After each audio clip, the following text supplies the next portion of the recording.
When it comes to possible offseason additions for Dallas Cowboys, Seattle Seahawks safety Earl Thomas seems to be the favorite topic of discussion.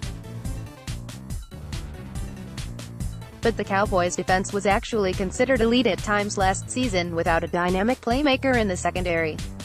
The woes in Dallas were mostly offensive, and even the addition of Pro Bowl wide receiver Amari Cooper only made a marginal bump in the team's scoring output. So an argument could be made that if the Cowboys are going to make any sort of splash signing this offseason, that it should be on the offensive side of the ball. And outside of replacing Dak Prescott as the starting quarterback, the obvious position that could use a major upgrade is tight end.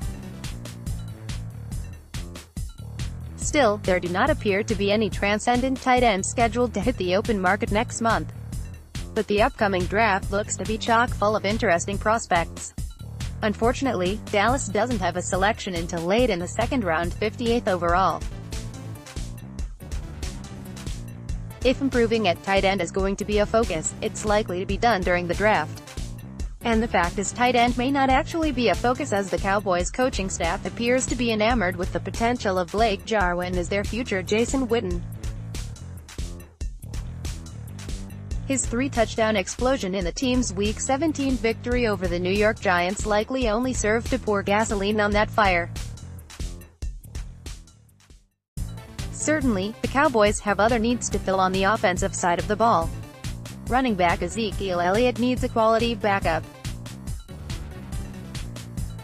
and the depth at offensive line could be addressed, especially considering the fact All-Pro center Travis Frederick is still struggling to recover from an autoimmune disease.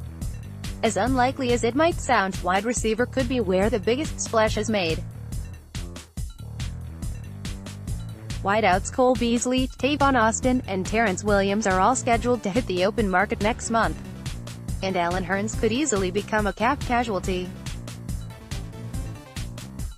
That would leave Dallas with Cooper, Michael Gallup, Cedric Wilson Jr., Noah Brown and Lance Lenoir populating their current depth chart at wide receiver. That sounds like a solid group, and one I feel confident the Cowboys wouldn't mind going into training camp with. But let me throw out a name out for you. The Pittsburgh Steelers' Antonio Brown. Yes, I realize this is a pipe dream. His massive contract combined with an equally sized diva attitude would send Cowboys Executive Vice President Stephen Jones to an early retirement home. But let me ask you one question: would adding Brown to this receiver core make the Cowboys Super Bowl favorites in 2019? I think the answer is a confident yes.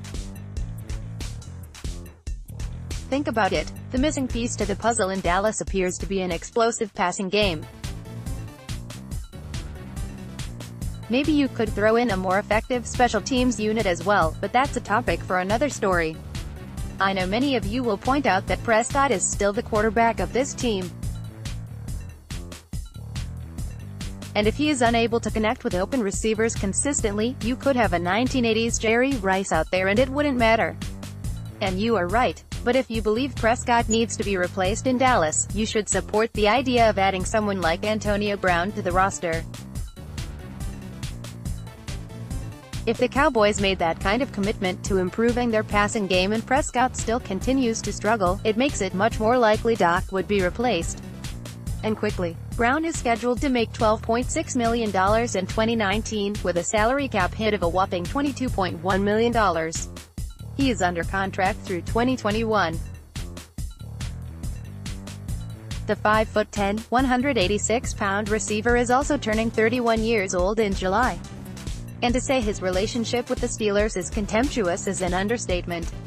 All of these reasons are why the Cowboys will not make this move. Next, Dallas Cowboys, 5 best free agent signings of all time. But here's the thing. Antonio Brown has averaged over 114 receptions and 11 touchdowns per season for the past 6 years. Think about that. Brown is a once-in-a-generation type player.